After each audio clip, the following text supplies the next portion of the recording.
নমস্কার বন্ধুরা, পলি কিচেনে জানাই আপনাদেরকে অনেক অনেক স্বাগত। আজ আমি আপনাদেরকে বাদাম দিয়ে দারুণ একটা স্ন্যাক্স বানিয়ে দেখাবো। তার জন্য এখানে আমি কিছুটা পরিমাণে চীনা বাদাম নিয়ে নিয়েছি। এখানে আমি লাল বাদামটা নিয়েছি, আপনারা চাইলে কিন্তু চীনা বাদাম যেটা বড় সাদা হয় সেটা ব্যবহার করতে পারেন। প্রথমেই আমি এখানে বাদামটা ভালোভাবে জল দিয়ে 2-3 বার একটু ভালোভাবে ধুয়ে নেব, যাতে বাদামের নোংরাটাও বেরিয়ে যায়। আর আমি যেহেতু লাল বাদাম নিয়েছি এখানে, তার জন্য লাল বাদামের কিন্তু হালকা একটা কালার ওঠে। ভালোভাবে 2-3 বার একটু হাত দিয়ে চেপে চেপে ধুয়ে পরিষ্কার করে নেব। বাদামটা ভালোভাবে জল ছেঁকে এখানে আরো একটা পাত্র আমি নিয়ে নিয়েছি। এই বাটিতেই আমি দিয়ে দেবো ধুয়ে রাখা বাদামগুলো।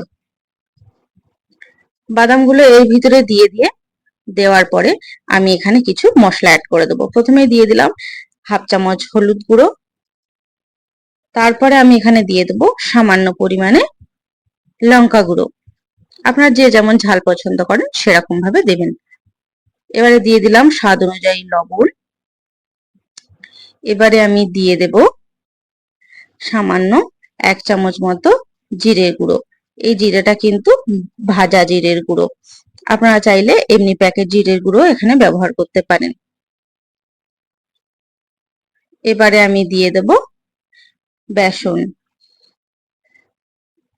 এখানে আমি 2 চামচ মতো বেসন দিচ্ছি। বেসনটা অবশ্যই একটু দেখে বুঝে দেবেন। আর দিয়ে দেব 2 চামচ এখানে বেসন নিলাম। এবারে দিয়ে দেব চালের গুঁড়ো। যতটা পরিমাণে বেসন নেব ঠিক তার ডবল পরিমাণে এখানে আমি চালের গুঁড়োটা নিয়ে নিচ্ছি। চালের গুঁড়োটা দিলে কিন্তু বেশ একটা মচমচে ভাব চলে আসবে, একটা ক্রিস্পি ক্রিস্পি ভাব আসবে। দেব সামান্য পরিমাণে লেবুর রস। আপনারা চাইলে যে যতটা একটু টক ভাব পছন্দ করেন সেই রকম নিজেদের স্বাদ অনুযায়ী লেবুর রসটা এখানে দিয়ে দেবেন। এখানে আমি একটা লেবুর হাফ লেবুর রস এখানে আমি দিয়ে দিলাম। লেবুটা থেকে ভালোভাবে রস বার করে এবারে রসটা দেওয়ার পরে আমি এখানে এবারে হাত দিয়ে এটাকে প্রথমে মেখে নেবো। যেহেতু প্রথমে বাদামটা আমার ধুয়ে নেওয়া আছে, বাদামের গায়ে কিন্তু হালকা পরিমাণে জল আছে। এবার সমস্ত উপকরণ একসাথে আমি মিশিয়ে নেব। মিশিয়ে নেওয়ার পরেই কিন্তু হালকা হালকা করে জল দিয়ে এটাকে মেশাতে হবে। একেবারে কিন্তু সম্পূর্ণ বেশি জল এখানে দেওয়া যাবে না। বেশি জল দিলে কিন্তু এর ব্যাটাটা পাতলা হয়ে যাবে। এমন ভাবে এটাকে করতে হবে যেন এর গায়ে মশলাগুলো ঠিকঠাক ভাবে লেগে থাকে। আর যেন ভাজার পরে এটা সুন্দর এর গায়ে যেন এই মশলাটা লেগে থাকে। এই মশলাটাই কিন্তু একটু মচমচে ভাব হবে। যেহেতু চালের গুঁড়ো দেওয়া আছে তার জন্য কিন্তু সমস্ত উপকরণ এখানে আমি ভালোভাবে মিশিয়ে নিয়েছি। আর চালের গুঁড়োটাও এখানে যেহেতু বেশি পরিমাণে আছে তার জন্য মচমচে ভাবটা বেশি হবে। এবারে সামান্য পরিমাণে হাতে জল নিয়ে এটাকে ভালোভাবে আমি এরকম হাত দিয়ে মিশিয়ে নেব। এইভাবে মেশালে কিন্তু দেখুন আস্তে আস্তে সমস্ত এই মশলাগুলো কিন্তু বাদামের গায়ে লেগে যাচ্ছে।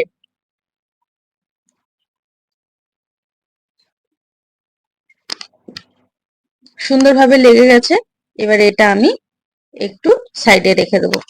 সাইডে রাখার পরে এখানে একটা আমি ফ্রাইং প্যান বসিয়ে নিয়েছি। ফ্রাইং প্যানটা গরম হয়ে যাবে, গরম হয়ে গেলে আমি দিয়ে দেবো বেশ খানিকটা পরিমাণে তেল। আপনারা চাইলে এটা কড়াইতে ভাজতে পারেন, তাহলে কিন্তু তুলতে সুবিধা হবে। আমি এখানে প্রথমেই ফ্রাইং প্যান নিয়ে নিয়েছি, ওর জন্য একটু আমার তুলতে অসুবিধা হবে। এবারে আমি একটা করে এর ভিতরে দিয়ে দেবো। সন্ধ্যেবেলা চায়ের সাথে কিন্তু এই যদি টা খোঁজা হয় তাহলে কিন্তু এটা সম্পূর্ণ রেডি হয়ে যাবে। চায়ের সাথে কি খাবেন, সবসময় তো আর আমাদের বিস্কুট খেতে ভালো লাগে না, তার জন্য এইরকম বাদামের যদি চটজলদি একটা স্ন্যাক্স তৈরি হয়ে যায় তাহলে কিন্তু খুবই ভালো হয়। একদম চা বসিয়েই কিন্তু এটা রেডি করা যায়।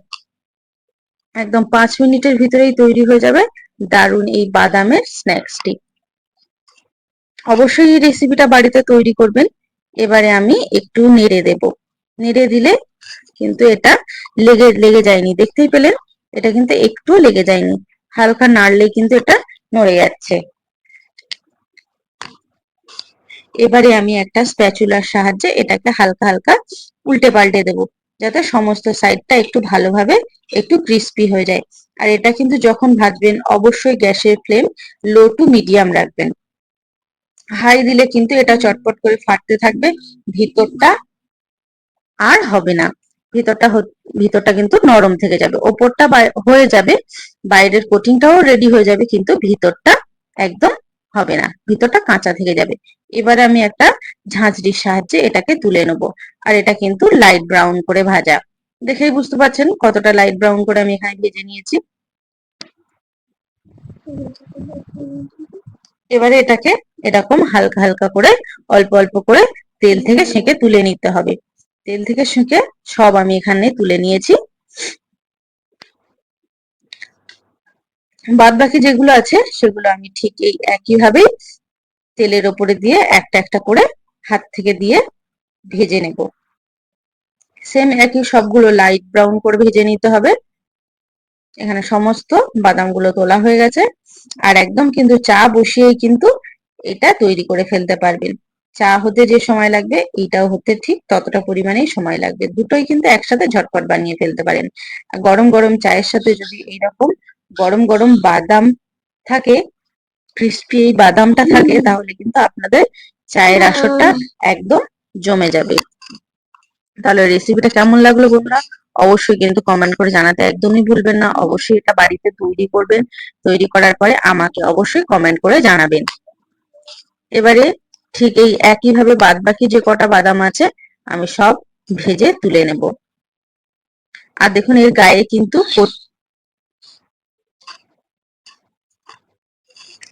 কিন্তু দেখুন একটা কোটিং পড়েছে, এই কোটিংটা কিন্তু বেশ মচমচে হয়।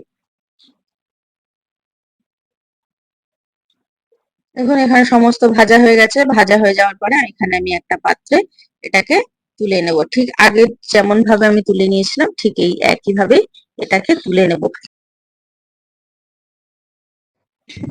দেখুন এখানে সমস্ত বাদামগুলো আমার ভাজা হয়ে গেছে।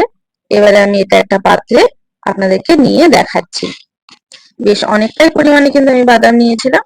আর তারপরে এইরকম একটা কোটিং দিয়ে একটা ক্রিস্পি ভাবের একটা স্ন্যাক্স আমি তৈরি করে নিয়েছি। যে কোনো দিন যে কোনো সময় সন্ধ্যেবেলা বিশেষ করে চায়ের সাথে যদি এটা থাকে আর কিন্তু আপনার কিছুই লাগবে না।